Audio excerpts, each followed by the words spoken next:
मी माझ्या आईची एकुलती एक मुलगी होते. आईचं माझ्यावर खूप प्रेम होतं. आई सगळ्यांपेक्षा जास्त माझाच लाड करायचं. आईने मला शिकवलं होतं कसं जगायचं, ठामपणे कसं राहायचं. आईने कधीच मला कोणत्या गोष्टीला नकार दिला नाही. माझ्यासाठी वडील थोडे कठोर होते, पण आई होती ना माझी छाया. लाडामध्ये वाढलेली होते मी, सर्व स्वप्न पाहिलेली.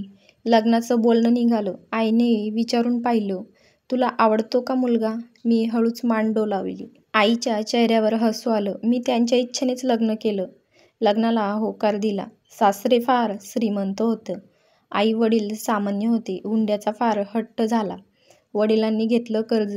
आईने साखर विकली. मंगळसूत्र विकत घेतलं. हातात ओळख नव्हती तरी सर्व काही दिलं. सासरी पाऊल टाकलं. पहिल्याच दिवशी सीमित हास्य आणि मनात एक घाबरटपणा होता. आईचं दूर जाणं कधीच सहन नव्हतं झालं मला. पहिल्याच रात्री मला बोललं गेलं, साध्या घरची मुलगी आहेस. मी गप्प बसले होते. दुसऱ्या दिवशी उठून सगळे घरकामात रमले होते. माझी काही चूक नव्हती तरी दोष मलाच दिला गेला.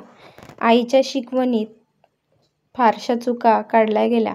नणंद रोज टोचतच होती. आईने काही दिलं नाही. सासूबाई म्हणतात उगीचच. माझ्या डोळ्यात पाणी आलं.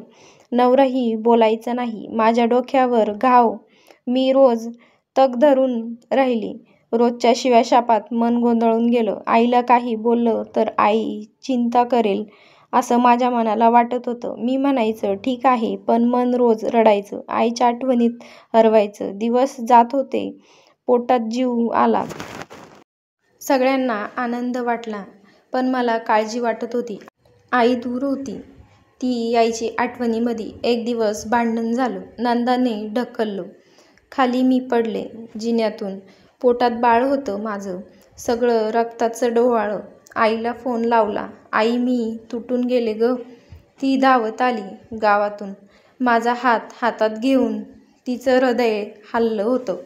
माझं बाळ असं का? मी गप्प राहिले रडत. आईने सगळं पाहिले. नवऱ्याचं उत्तर आलं, तुमचं बाळ लाचार आहे. आई फक्त पाहत होती. ती काहीच बोलली नाही.